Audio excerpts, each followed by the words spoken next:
who traveled to Afghanistan, visiting with the Taliban to try to discuss these business opportunities. The U.S. government didn't care too much about the nature of the Taliban when they were flying Taliban leaders to the United States to attend barbecues on the White House lawn in the 90s. They didn't care what they were doing in Afghanistan. But what happened was the U.S. government realized that the business and military opportunities that they hoped to win by pursuing a friendly relationship with the Taliban would not materialize. And so, with the 9/11 attacks, they had the pretext to speed up negotiations by bombing and occupying the country. Now, why Afghanistan, right? I mean, many can kind of easily identify that the United States invaded Iraq primarily for the denationalization of Iraq's oil. But, if the war in Iraq was for oil, the war in Afghanistan is for even more oil. Because it borders some extremely rich or oil-rich countries: Kazakhstan, Azerbaijan, Turkmenistan, Uzbekistan, countries that were once off limits to the U.S. empire when the Soviet Union was in existence, and the United States could not enter into this territory. But most importantly than its resources, its minerals, its financial sectors, its labor, is providing the U.S. government a base of military operations in a very strategic region, not just for the access to oil in Afghanistan, not just for the trade routes and oil pipelines, not just for the access to oil in neighboring countries, but as a base to exert dominance over the entire region. Now, the United States, of course being today's modern-day empire, has over 800 military bases around the world. We're told for our national security. When, the last attack on the U.S. mainland prior to 9/11 was in the War of 1812, so it doesn't seem that there's this very pressing national security risk. But having a base of operations, a launch pad to launch wars and bombings throughout countries throughout the region, is of supreme importance to the United States government. Now, the reason that this region is so important is because this is home to 2/3 of the world's oil. Oil being the most important resource to control for those in power. Oil is the pivot of the modern industrial economy. Whoever hopes to be the superpower must control that region's oil. So, there were two recent revelations last week regarding the war in Afghanistan that shows us where we are today. So, like I said, President Obama has told us that the war and the surge where tens of thousands more troops were sent into the bloodiest battlefields, told that they must fight and die and lose their legs and kill other innocent people, ruin families' lives, because they must defeat the Taliban. They must drive the Taliban from any chance of holding any political power.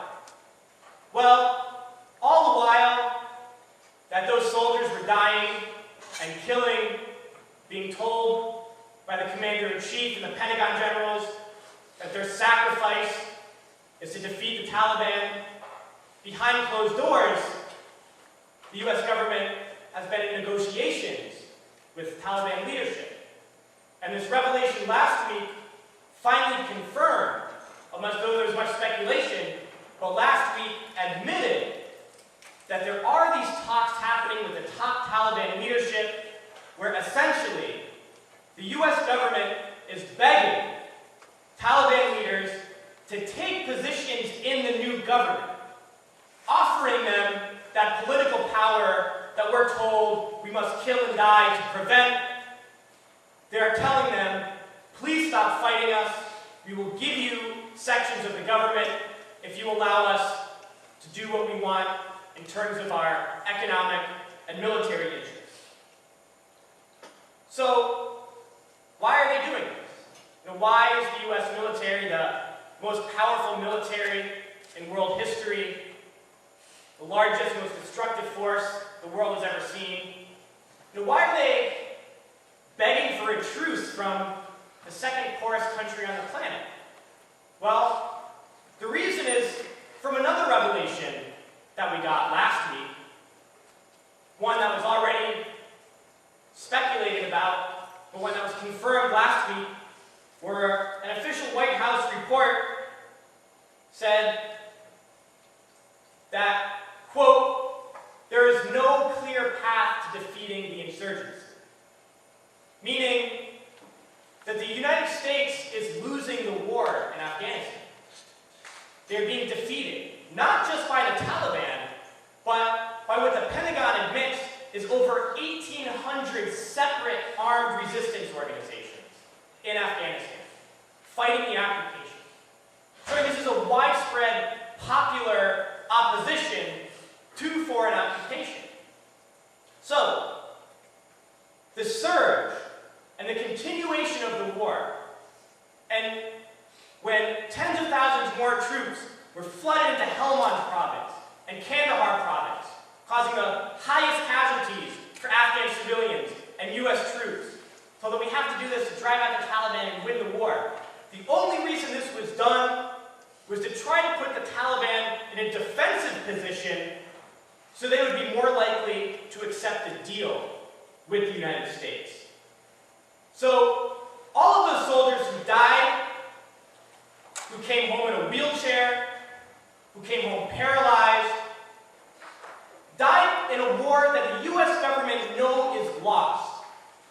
But they will not accept defeat because they cannot take responsibility for the political backlash, for the face of the invincible empire being scarred. And we know that this was the case during the Vietnam War, when Nixon came to office knowing that they could not defeat the Vietnamese people. They sent 30,000 more U.S. soldiers to their death. 5 million more Vietnamese were killed because they wanted to set an example and say, we weren't defeated, we destroyed your country, and wanted to send a message to the rest of the world, to everyone else who is watching. So, the top military commanders confirmed that there is no intention of ever leaving Afghanistan.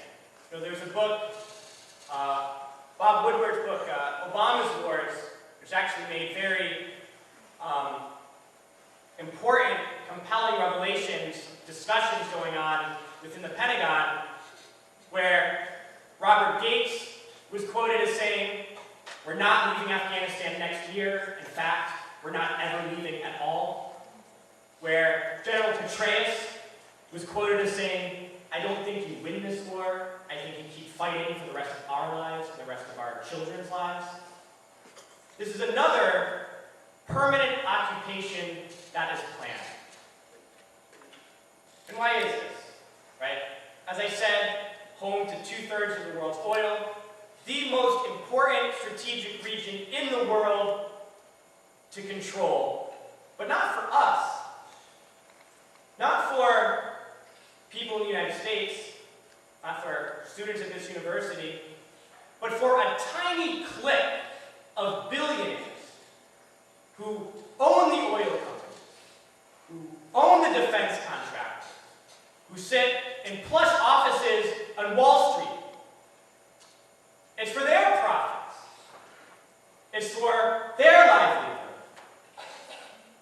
And those people who tell us that we have to fight and occupy endlessly in Iraq, those that say we have to fight and occupy endlessly in Afghanistan, that we have to routinely bomb Pakistan, we have to bomb Libya, They tell us this because it's in our national security interest, as I've been mentioning throughout this talk. It's in our national security interest that we occupy these countries. Well, I think national security for the billionaires, for the Wall Street CEOs, means something very different than national security for us. Now,